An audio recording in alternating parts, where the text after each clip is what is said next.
Vous ne vous rendez pas compte à quel point ça devient pénible d'être qui je suis.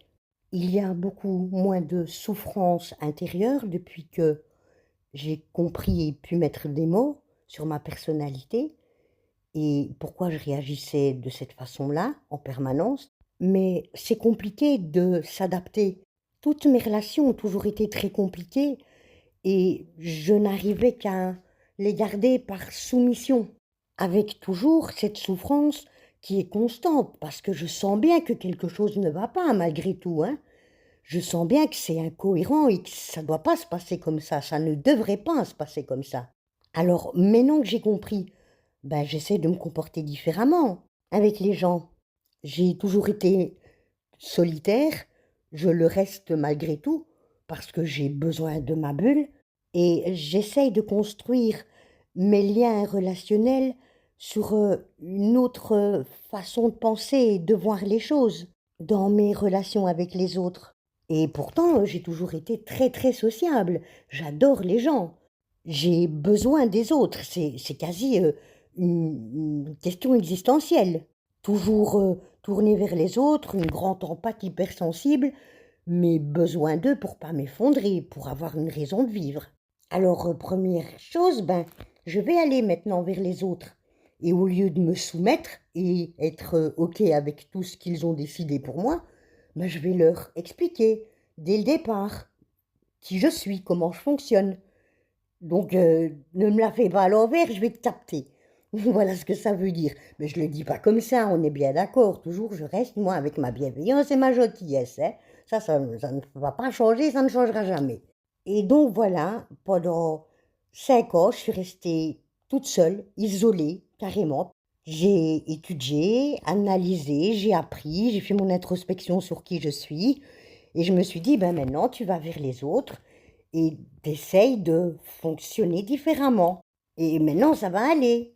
Ben oui, parce que sinon tu vas être la grosse frustrée qui n'ose pas sortir de chez elle ni rencontrer personne, peur, d'être une soumise, donc pas de caractère, tu te laisses faire comme une petite couillonne qui chiale tout le temps, ouais, hypersensible, ouais.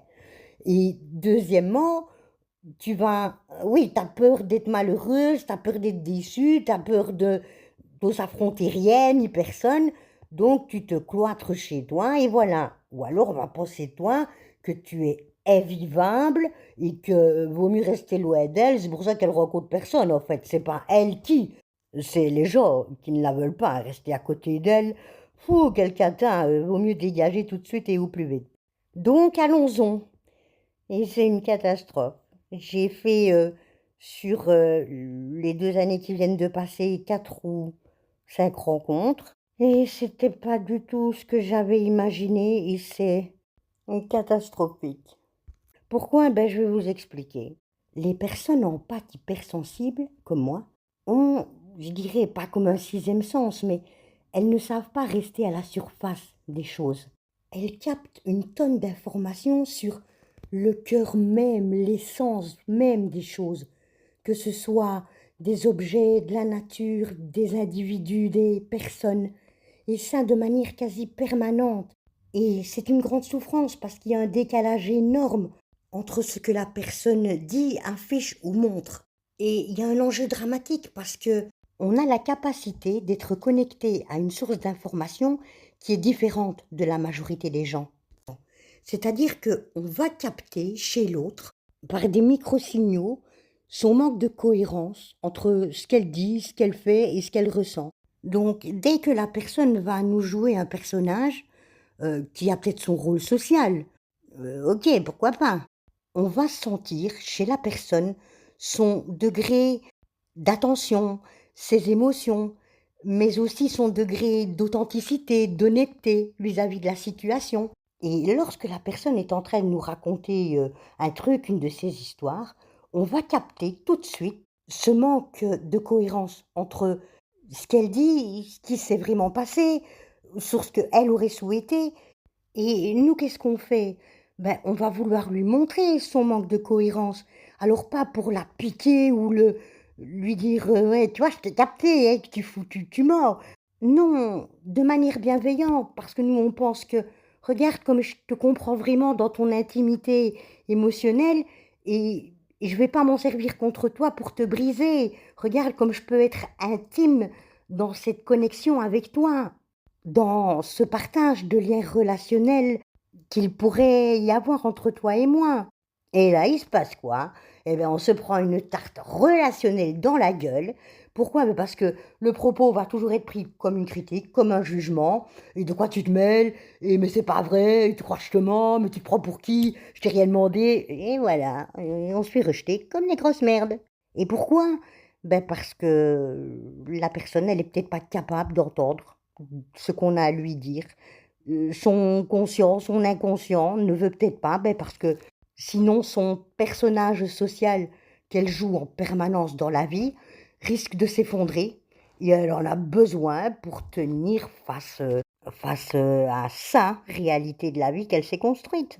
Et vous voyez, ce qui est problématique, c'est que lorsque on va vouloir expliquer à la personne qu'on peut la capter derrière, son personnage social, capter la vérité de ce qu'elle est vraiment, eh ben, on va se faire rejeter et ça va très mal se passer.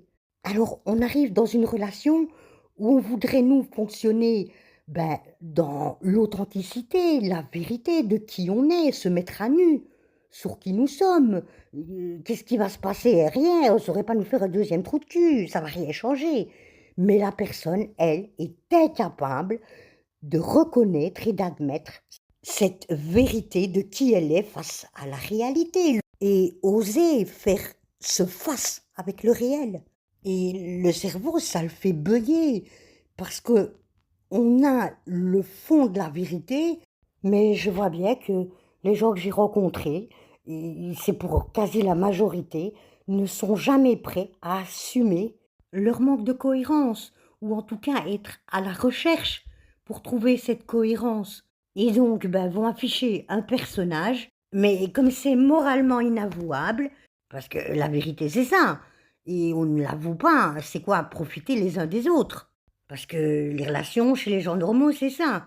Profiter de la relation dans le but d'obtenir un avantage matériel, sexuel, de la reconnaissance ou un tas de choses, eh bien, lorsqu'on va capter la personne, ben, elle le vit très très mal. Et dans ce cas-là, ben, qu'est-ce qui va se passer? Ben, on va se faire rabrouer, engueuler, ou alors il va y avoir un transfert de responsabilité, donc on va te culpabiliser, c'est toi qui fous la merde, qui ceci, qui cela, et voilà comment ça va se terminer. Et c'est ce que j'ai remarqué sur toutes les dernières rencontres que j'ai faites, puisque évidemment maintenant je suis dans l'analyse du comportement chez les gens. Ben oui, qu'est-ce que vous voulez que je fasse d'autre de toute façon? On a passé la majorité de ma vie à me dire que c'était moi qui étais trop sensible et qu'il n'était pas normal de voir les choses de cette façon-là. Ah non, je te mets sur ta gueule, c'est pour ton bien, pour t'endurcir. Comme ça, tu pourras affronter mieux la vie. Ben, je me suis rendu compte, maintenant, grâce à l'accès à l'information, au partage, au témoignage, ben, que non, non, non, c'est pas comme ça que ça fonctionne. Alors oui, oui, tu peux l'endurcir, tu vas en faire quoi? Sociopathe ou psychopathe, ou en tout cas pas une personne fréquentable.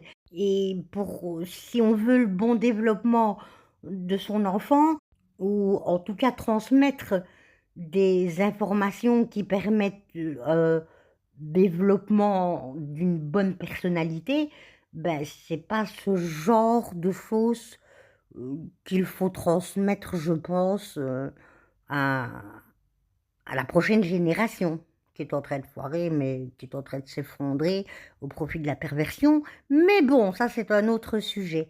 Voyez-vous comment se construit cette personnalité dans le pas hypersensible et voilà, ma vie c'est ça. Bisous, prenez soin de vous.